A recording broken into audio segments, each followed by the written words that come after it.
그냥 가만히 있어.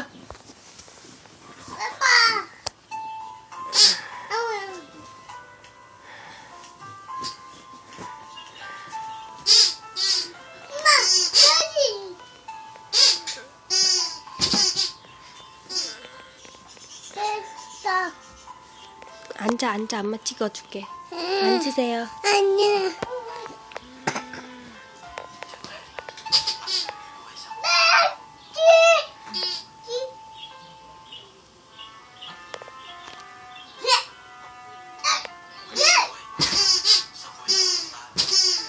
엄마, 이리요.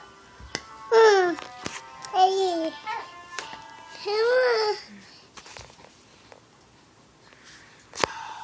저기, 엄마, 그죠? 어디? 엄마, 저죠?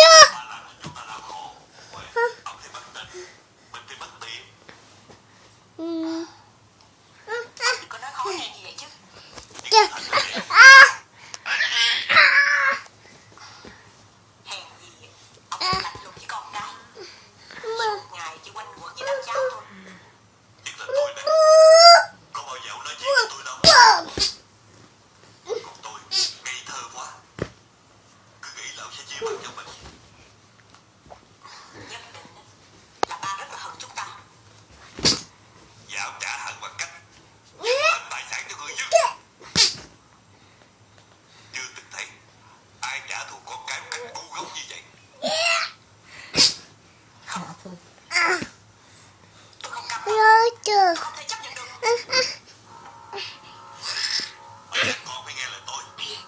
Tôi sẽ không bao giờ từ bỏ bất cứ thủ đoạn nào để lấy lại cho tài sản gia đình.